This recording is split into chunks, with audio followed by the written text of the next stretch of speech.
Σεβασμιότατε, αξιότιμοι κύριε Δήμαρχε, αξιότιμοι εκπρόσωποι των τοπικών αρχών, φορέων και συλλόγων, σεβαστοί πατέρες, κυρίες και κύριοι, Χριστός Ανέστη. Αφού ευχαριστήσω θερμά τους διοργανωτές για την ευκαιρία που μου έδωσαν να συμμετάσχω στο τρίτο συνέδριο τοπικής ιστορίας του Δήμου Ελασσόνος, θα ήθελα να υπογραμμίσω τη σπουδαιότητα ανάλογων δράσεων για τη διατήρηση της ιστορικής μνήμης και του πολιτισμού μας.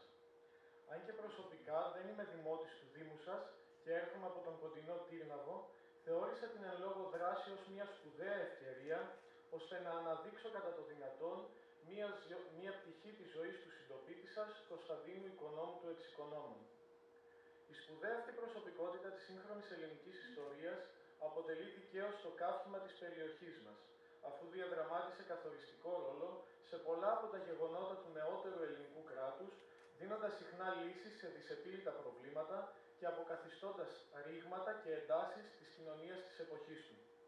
Σαφέστατα, μία εισήγηση των 10 λεπτών δεν θα αρκούσε επουδενή για να καλύψει τον πολυκύμαντο βίο του Κωνσταντίνου και αφού και ο πατήρ Παναγιώτης χθες μίλησε για τη ζωή του, σήμερα θα περιοριστούμε μόνο στη μελέτη των απόψεών του και των κινήσεών του περί του αυτοκεφάλου της Ελληνικής Ορθόδοξης Εκκλησίας.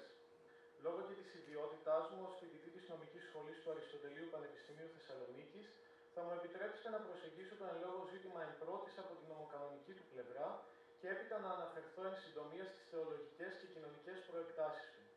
Στα πρακτικά του συνεδρίου θα μπορέσετε να δείτε και την πλήρη εισήγηση, στην οποία παραθέτω αρχικά μια επισκόπηση του κοινωνικοπολιτικού περιβάλλοντος της εποχής στην οποία έλαβε χώρα, αλλά και του βίου του αναδεικνυόμενου προσώπου. Την εποχή του Κωνσταντίνου, το Οικουμενικό Πατριαρχείο αποτελούσε αναπόσπαστο τμήμα της ελληνικής συνείδησης, καθώς θεωρούνταν ο κύριος φορέας προστασίας και διατήρησης της ελληνικής ταυτότητας. Τόσο κατά τη διάρκεια της τουρκοκρατίας, όσο και μετά την έναρξη του εθνικοαπελευθερωτικού αγώνα, το Οικουμενικό Πατριαρχείο αλλά και όλη η Ορθόδοξη Εκκλησία εν γέννη διαδραμάτισαν κέριο ρόλο στην εμψύχωση των υπόδουλων και στη διατήρηση της κοινωνικής συνοχής του έθνους.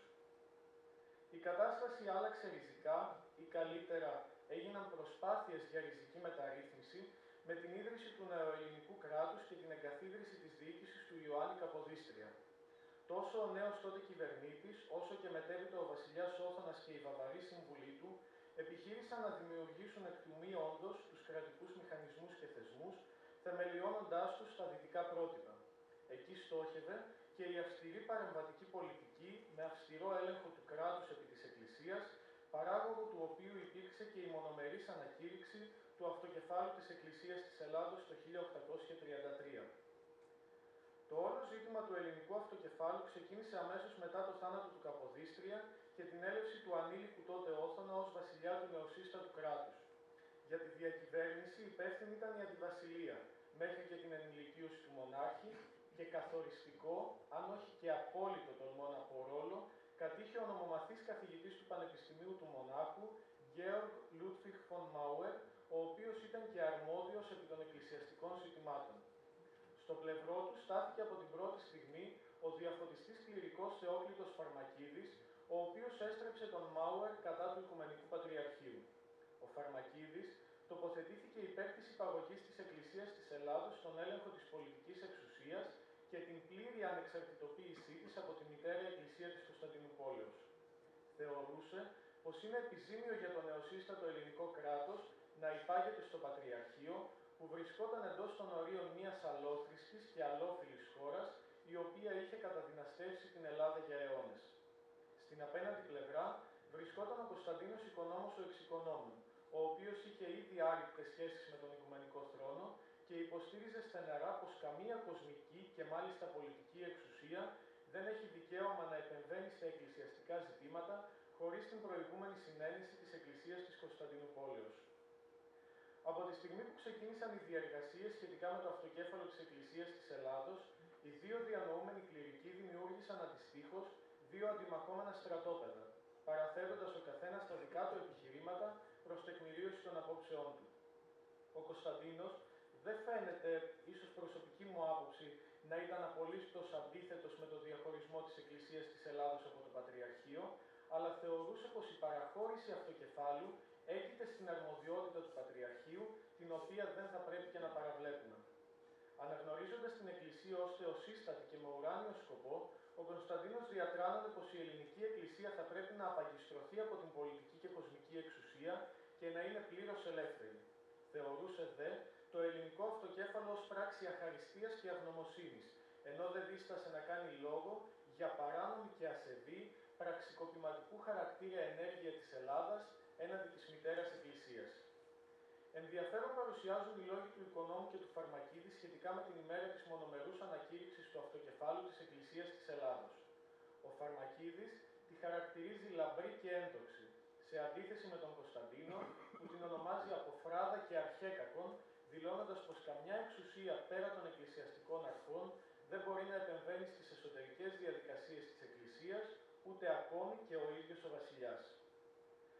Για την τεκμηρίωση της άποψης του Κωνσταντίνου Οικονόμου θα δανειστούμε σήμερα τα λόγια του σπουδαίου καθηγητή Βλάσιου Φιδά στο έργο του «Το Αυτοκέφαλον και το Αυτόνομον εν τη Ορθοδόξου Εκκλησία». Στο παρόν έργο, ο κύριος Φιδάς αναφέρει πως η απόδοση του πατριαρχικού δικαίου εις την θρόνων ή το κατά την κανονική παράδοση της Εκκλησίας κανονικών δικαίωμα Οικουμενικής Συνόδου ή ομοφώνου τουλάχιστον πράξεως των πατριαρχικών θρόνων. Και συνεχίζει. Η απόπειρα αυτή, αυθαιρέτου και μονομερούς ανακηρύξεως του αυτοκεφάλου Εκκλησίας Τινός, είναι μοναδική κατά την περίοδο των Οικουμενικών Συνόδων και υπηγορεύει υποξένων στην κανονική παράδοση λόγων, διό και ταχαίως εγκατελείφθη. Η αυτή αυθαίρετος ή διέξωθεν υποκινήσεως αυτανακήρυξης του αυτοκεφάλου Εκκλησίας Τινός, προσκρούουσα εις την παλαιάν κανονική παράδοση της Εκκλησίας, είναι απαρχής αντικανονική, διό και πάσε πράξεις είναι αντικανονική και χρήζουσε κανονικής θεραπείας. Και καταλήγει λέγοντας πως η καθόλου Ορθόδοξος Εκκλησία, κατά την κανονική της διοικητική διάρθρωση, ανακηρύσσει τοπική δεινά Εκκλησία ως αυτοκέφαλον, διό και η αυθαίρετος ή αυτογνώμων ή υποομάδος αυτοκεφάλων Ορθοδόξων Εκκλησιών μονομερής ανακήρυξη, μη υπηρετούσα την ενότητα της Ορθοδόξου Εκκλησίας και προσκρούσα στην κανονική παράδοση αυτής, είναι αντικανονική. Η ιστορία του αυτοκεφάλου της Εκκλησίας της Ελλάδος δεν είναι όμως μία απλή νομοκανονική διαμάχη. Είναι μία ζώσα υπενθύμηση των λεπτών ισορροπιών μεταξύ πνευματικής παραδόσεως και κρατικής εξουσίας. Οι συνέπειες της μονομερούς ανακήρυξης το 1833 υπήρξαν βαθύτατες. Η αποκοπή από το Οικουμενικό Πατριαρχείο, η πολιτική εργαλειοποίηση του Ιερού Σώματος της Εκκλησίας, η εγκατάλειψη των μοναστηριών, η αποδυνάμωση του πνευματικού της κύρους και η αδυναμία αντιμετώπισης σοβαρών ζητημάτων όπως ο προσιλητισμός. Δεν είναι τυχαίο ότι χρειάστηκε η παρέμβαση της Συνόδου υπό τον Πατριάρχη Άνθιμο και η έκδοση του Συνοδικού Τόμου το 1850 για να επανέλθει έστω και εν μέρη η κανονική τάξη και να αποκατασταθεί η σχέση με το Οικουμενικό Κέντρο της Ορθοδοξίας. Μέσα από την αναταραχή και τη θεσμική κρίση αναδεικνύεται το διαχρονικό μήνυμα. Η Εκκλησία, για να παραμείνει ζωντανή και φωτεινός φάρος αληθείας, οφείλει να σέβεται και να ακολουθεί τους ιερούς κανόνες που τη στηρίζουν εδώ και αιώνες. Καμιά πολιτική σκοπιμότητα, κανένα κοσμικό συμφέρον δεν μπορεί να ακυρώσει την πνευματική της αποστολή. Μονάχα μέσα στην ενότητα του σώματος της Ορθοδοξίας και υπό την καθοδήγηση των αιώνιων θεσμικών αρχών της, η Εκκλησία μπορεί να ανταπεξέλθει στις προκλήσεις των καιρών και να συνεχίσει την αγιοπατερική της πορεία. Είναι χρέος όλων μας, κληρικών και λαϊκών, να επαγρυπνούμε, ώστε το τίμημα του παρελθόντος να μην γίνει το σφάλμα του μέλλοντος. Σας ευχαριστώ πολύ για την προσοχή σας.